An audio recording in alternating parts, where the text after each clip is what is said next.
Assalamualaikum warahmatullahi wabarakatuh. Halo dan selamat datang di podcast Reaksi, Radio Edukasi dan Komunikasi. Saya Syahria Mulyani dan saya Rizka sebagai host di episode kali ini.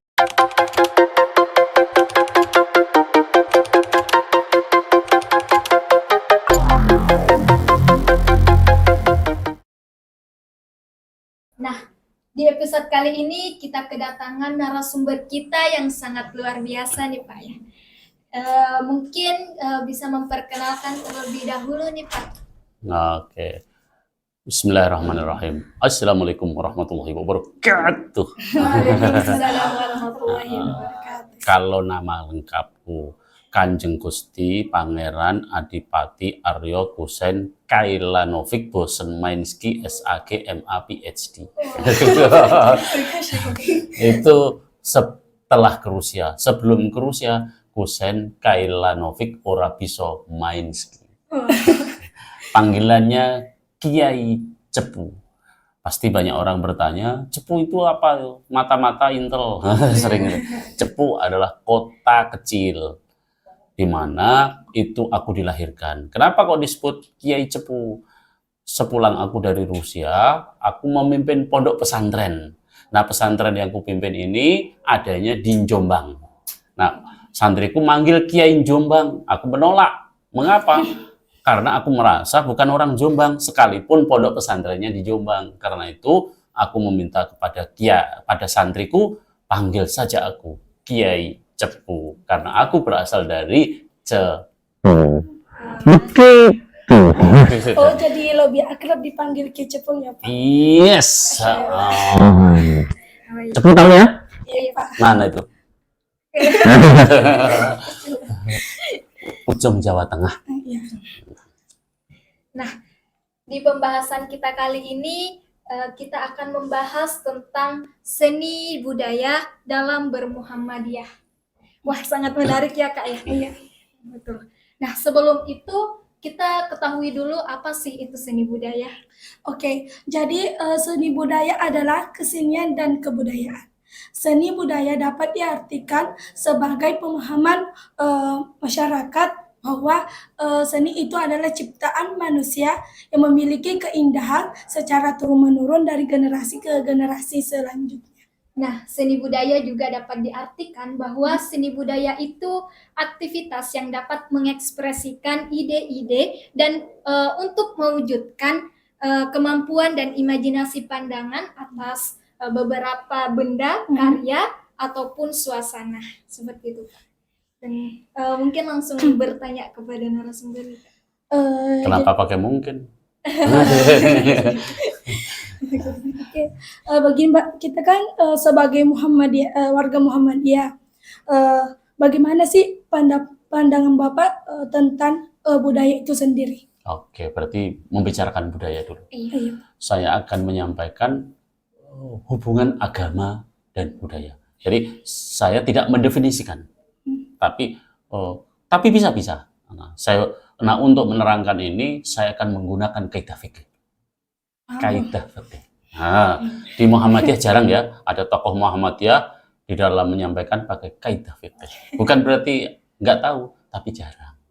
Nah, saya memulainya menggunakan kaidah fikih. Di dalam kaidah fikih bunyinya begini: ma yatimul wajib illa bihi wa huwal wajib. Suatu kewajiban tidak akan mencapai sempurna kalau tidak ada yang mendukung, maka yang mendukung itu menjadi wajib. Saya ulang lagi ya. Ma yatimul wajib illa bihi wa huwal wajib. Suatu kewajiban tidak akan mencapai sempurna kalau tidak ada yang mendukung, maka yang mendukung itu menjadi wajib. Apa yang wajib? Apa yang mendukung sehingga yang mendukung itu menjadi wajib? Saya jawab sendiri atau mau dibantu jawab?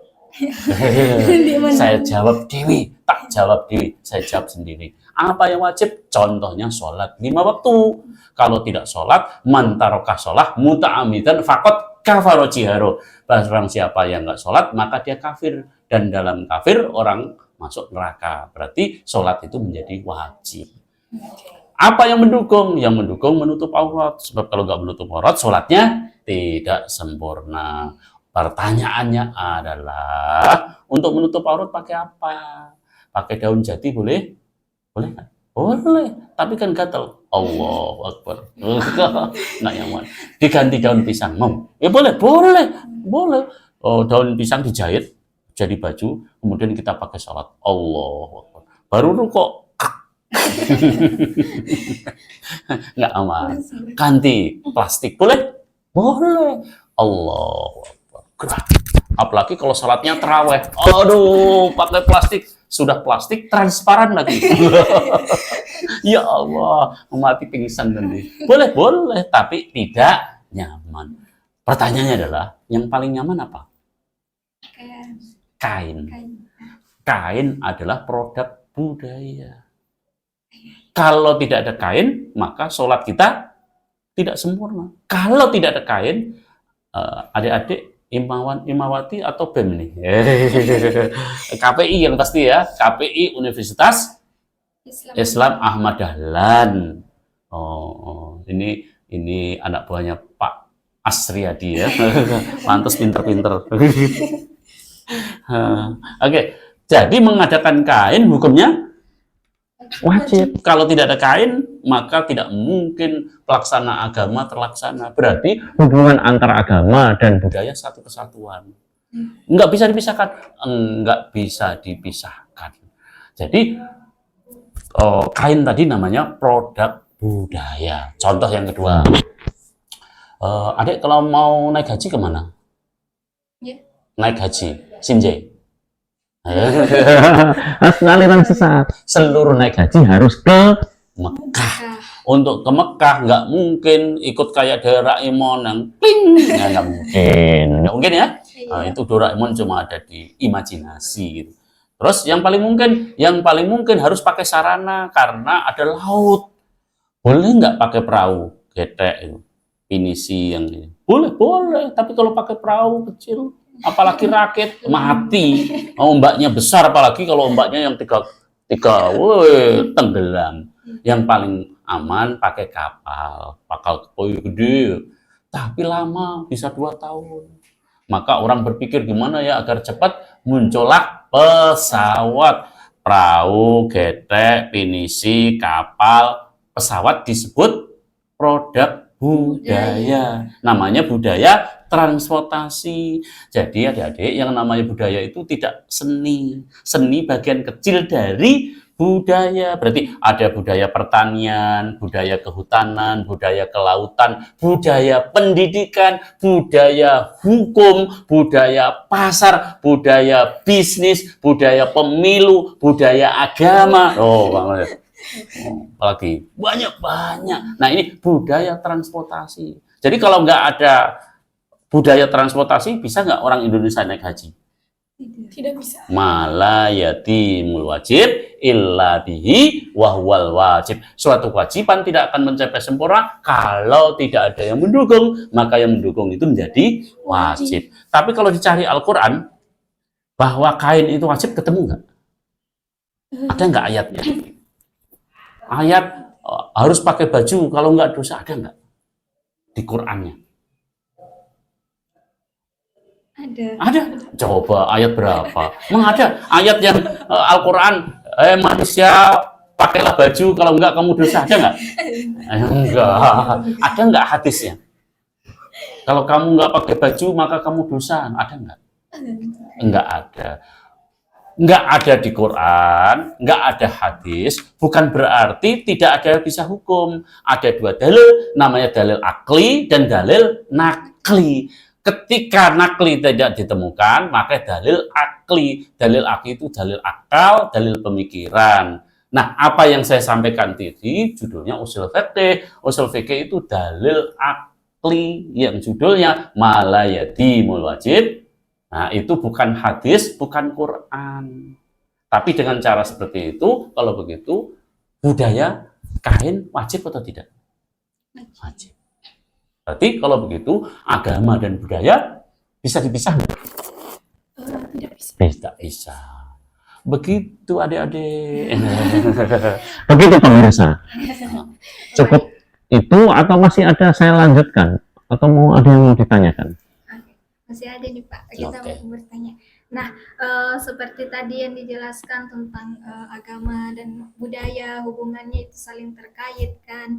Eh, Bagaimana Bapak bisa memberikan pemahaman kepada masyarakat bahwa apa namanya, memberikan pemahaman kepada masyarakat dalam berseni budaya. Dalam berseni budaya, bagaimana caranya? Iya. Caranya di dalam strategi Muhammadiyah ada dua. Strategi Muhammadiyah. Strategi Muhammadiyah koeksistensi dan pro koeksistensi. Proeksistensi dan koeksistensi maksudnya apa? Yang pertama, dengan cara memperbanyak wawasan. Diadakan seminar, diadakan workshop, Diadakan pengajian yang temanya seni budaya. Maka dengan cara itu namanya pencerahan. Saya datang ke sini, termasuk podcast ini bagian dari strategi agar orang paham Muhammadiyah itu seperti apa memandang seni budaya.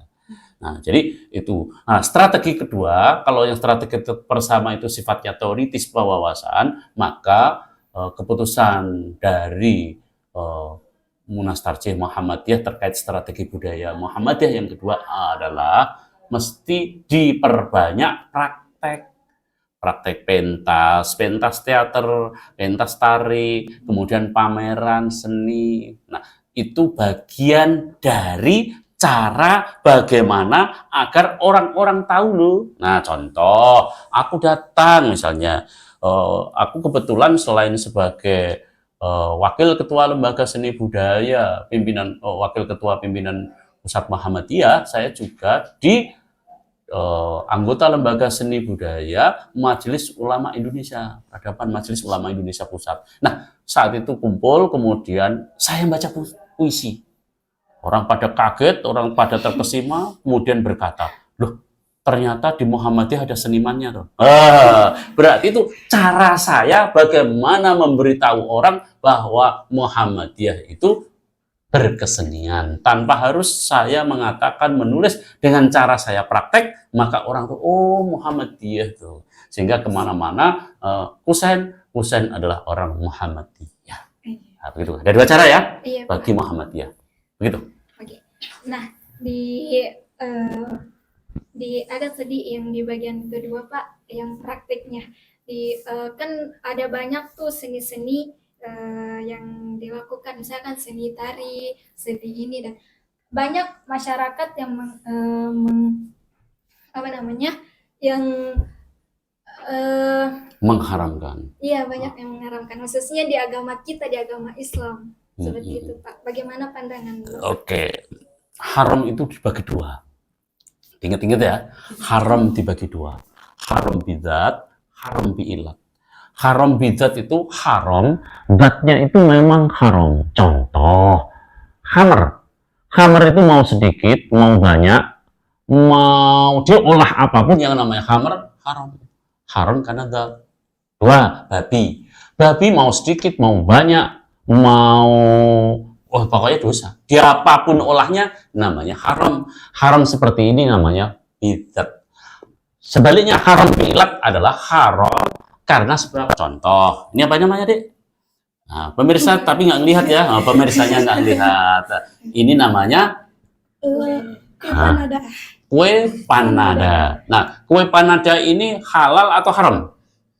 Halal. Tapi karena mungkin diperolehnya mencuri, menjadi haram. Haram namanya haram biilat. Haram karena sebabnya apa? Sebabnya mencuri. Jadi karena sebabnya mencuri, ini menjadi haram. Pertanyaannya adalah, kalau begitu seni tari, seni musik, seni lain-lain itu haram bidzat atau haram biilat? Haram biilat. Haram bidzat. Bila. Nah, kira-kira haram bidzat atau biilat? Ayo, pemirsa. Pemirsa mau menjawab apa dalam hati? Ya, jawablah dalam hati, karena aku pun nggak mendengar. Apa, Dek? Haram bidzat atau halal? Yang haram kedua tuh. Haram biilat. Pertanyaannya adalah, kok taunya haram biilat? Gimana caranya? Tak jawab Dewi. Tahu tak jawab Dewi? Itu bahasa Inggris. Artinya ku jawab sendiri. Itu bahasa Jawa ya. Tak jawab Dewi, ku jawab sendiri. Nah, untuk sebelum masuk kepada tari, saya akan menjawab melalui musik dulu. Musik, setelah musik baru tari. Clear ya? Oke. Aku akan menjawab dengan dua cara, satu dalil akli, dua dalil nakli. Dalil akli melalui pemikiran, dalil nakli melalui ayat. Deal ya? Aku akan bahas musik, setelah itu tari. Tari saya pakai kias. Deal? Oke. Pertanyaan saya, pemirsa, saya juga bertanya kepada pemirsa, walaupun pemirsa nggak lihat saya, tapi pastinya mendengar suaraku.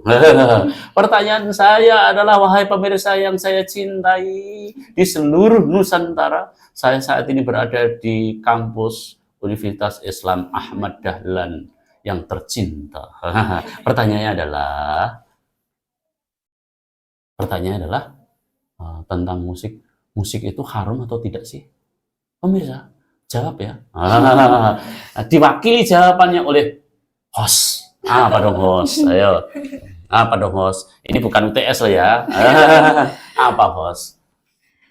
Kalau musik itu Pak antara haram dan tidak. Oh, antara haram dan tidak. Menurut kamu host yang satu? Iya, sama. Antara haram dan tidak. Kamu ngomong seperti itu pasti karena ustadz juga berkata musik haram gitu ya. Kata ustadz gitu ya. Iya, Pak. Diandekan saya ketemu ustadz. Diandekan ini. Setiap kali saya ketemu ustadz, ada 100 ustadz, saya tanya, seluruh ustadznya nggak bisa jawab.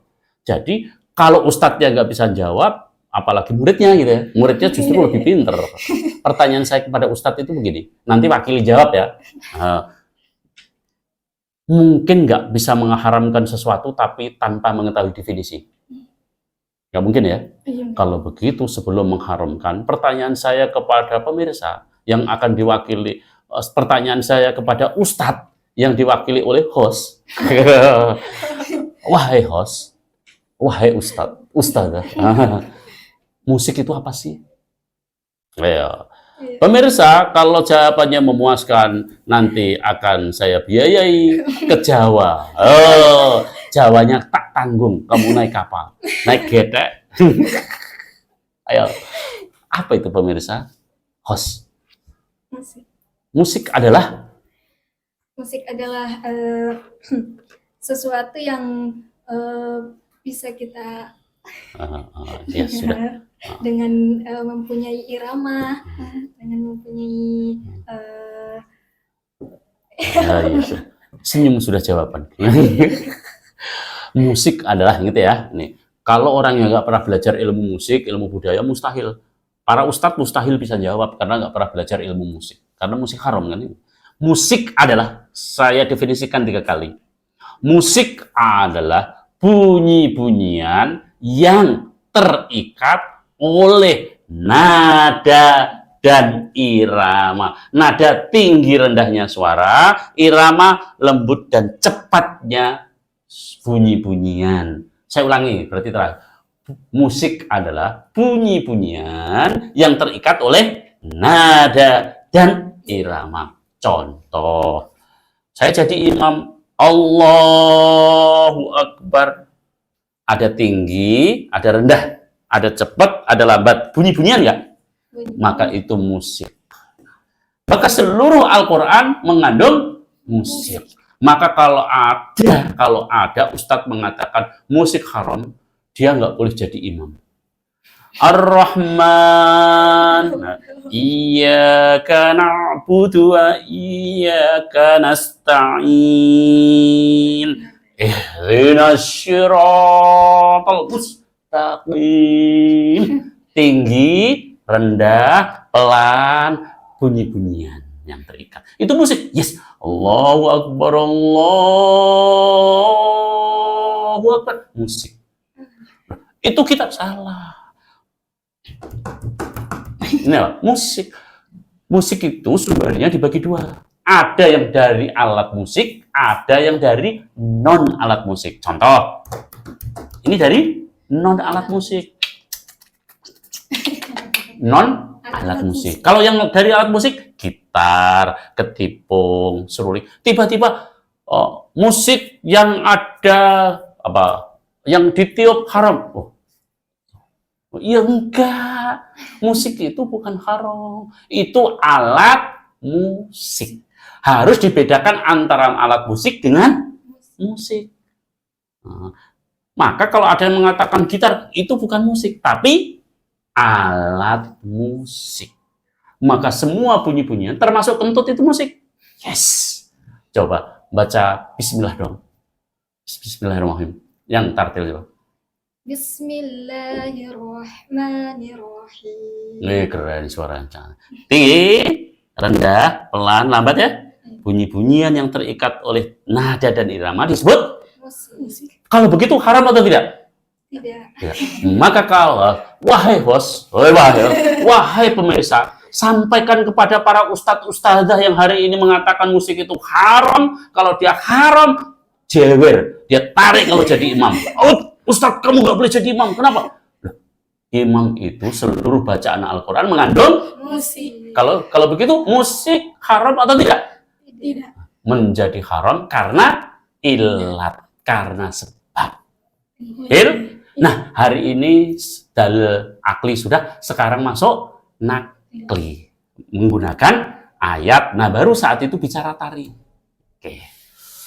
Di dalam Al-Quran surat Luqman ayat 6. Oh, pemirsa, buka Al-Qurannya melalui HP-nya masing-masing.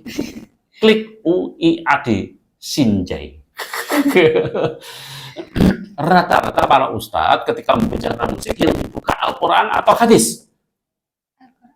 Enggak, hadis. Coba cek literatur, pasti hadis.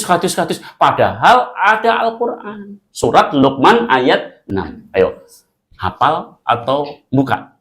Atau aku yang baca? Wahai pemirsa. Kita sudah baca. Oke. Kamu yang baca ya, suaranya keren. Apa ya? Luqman ayat 6. Oke. Ada, saya hafal. Oh.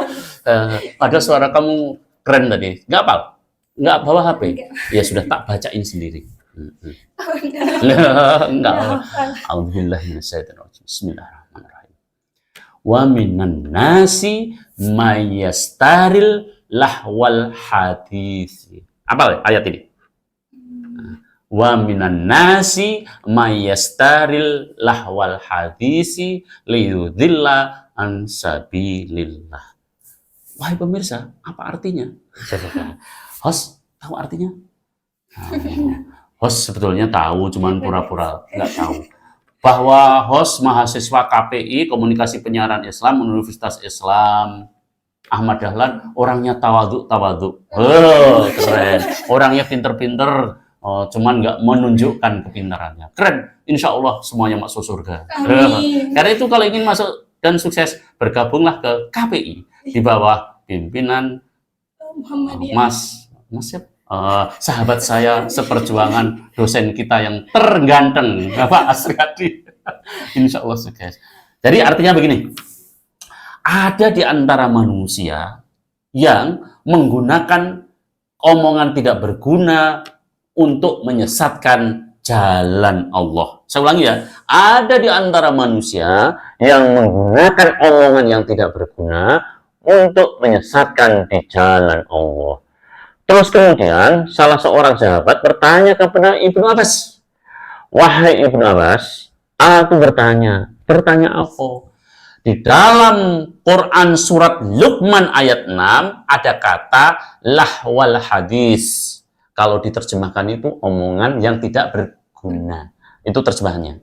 Maka pertanyaan sahabat, apa arti kata lahwal hadis? Ma huwa makna lahwal hadis? Apa makna dari lahwal hadis yang terdapat di dalam Quran surat Luqman ayat 6?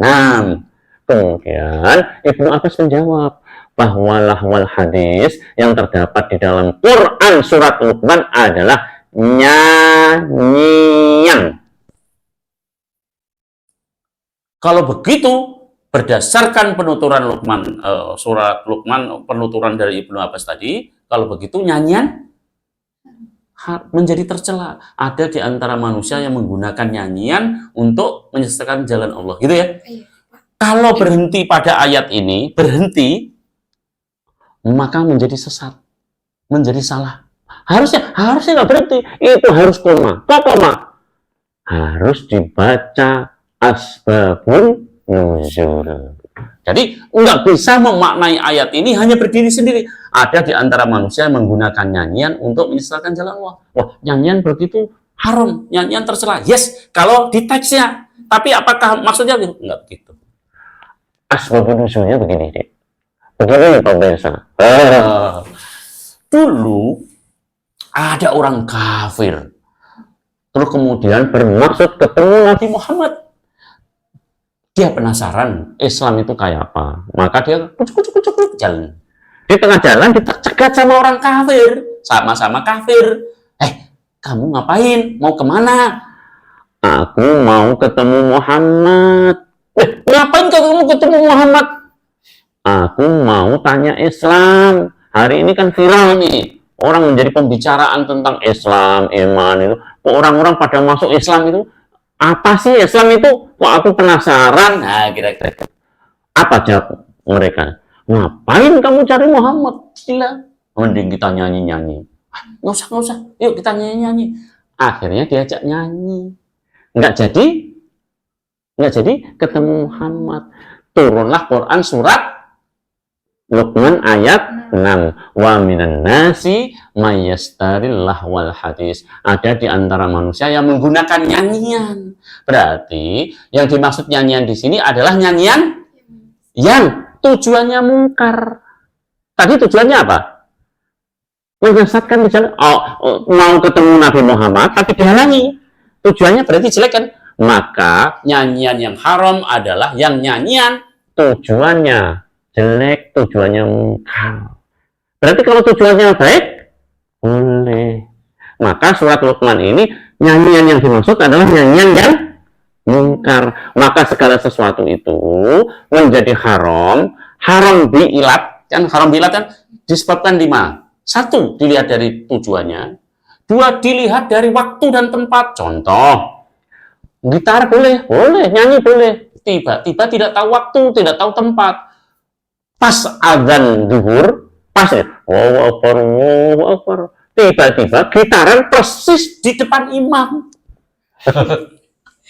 Persis di masjid di depan imam. Gitarannya kenceng, lagunya lagu bento.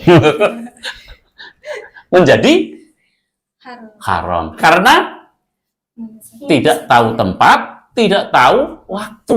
Berarti kalau tempatnya bagus, tempatnya benar, waktunya benar, menjadi boleh. Di mana? Di pentas. Yang keempat, dilihat Dari efek. Maksudnya efek, setelah nonton ini efeknya apa? Apakah makin rileks? misalnya, aku mau karaoke kah? Kenapa? Aku stres di kerjaan.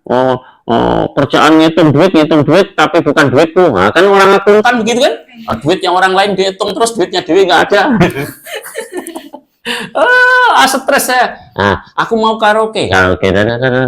fresh. Bagus gak? Fresh. Berarti boleh. Kan fresh. Makin energi. Terakhir dilihat dari Lirik. kalau liriknya isinya. Bisa nyanyi? Bisa nasid? Mars apa? Nasid apa ya bisa? Mars Muhammadiyah. Mars Muhammadiyah. Bisa. Ternyata cinta sama Muhammadiyah Adalah anak-anak KPI di bawah bimbingan Pak Asyari. Keren. Mars Muhammadiyah. berarti dilihat dari Liriknya. Begitu pula dengan tari. dilihat dari 5. Tujuannya apa? Tempatnya di mana? Waktunya apa? Efeknya seperti apa? Pemirsa, ini sudah ada suara sayup-sayup azan. Saya tidak tahu apakah akan dilanjutkan atau jeda sejenak. Saya mesti bertanya kepada host. Dan apakah sudah merasa terjawab? Begitu pemirsa, saya kembalikan lagi kepada Mbak hostnya. Oke, mungkin itu saja ya Kak. Pertanyaan untuk Pak Kiai. Gitu. Tapi jangan lupa ya, wahai orang di seluruh mana? Di seluruh penjuru tanah air, khususnya di Sinjai, masuklah kalau ingin sukses ke KPI Universitas Islam Ahmad Dahlan Sinjai. Insya Allah mengantarkan surga. Amin. Cukup ya? Terima kasih adik-adik semuanya. Saya doakan cepat lulus, nilai terbaik, masuk surga, dapat Amin. apapun dan dicintai Allah dan cintai Rasulullah. Saya tutup ya. Nun wal qalami wa ma yasturun fastabiqul khairat. Assalamualaikum warahmatullahi wabarakatuh. Waalaikumsalam warahmatullahi wabarakatuh. Nah, itulah tadi pembahasan kita tentang seni budaya dalam bermuhammadiyah. Nah, sebagai kesimpulan bahwa di agama itu diperbolehkan dengan ada terkaitan dengan antara agama dan budaya. Oke, terima kasih kami ucapkan kepada narasumber kita yang sangat luar biasa. Semoga ilmunya dapat bermanfaat bagi kita semua dan semoga kita bisa dapat mengaplikasikan dalam kehidupan sehari-hari. Dan kami ucapkan juga kepada para pendengar podcast Reaksi yang telah mendengarkan kami, yang telah menyempatkan waktunya, telah mendengarkan podcast kami pada kali ini. Dan pastikan tetap berlangganan di podcast kami dan kalian akan mendapatkan notifikasi setiap kami merilis. Dan terima kasih dan sampai jumpa di episode berikutnya di podcast Reaksi, Radio Edukasi dan Komunikasi. Assalamualaikum warahmatullahi wabarakatuh. Ya. I know you're not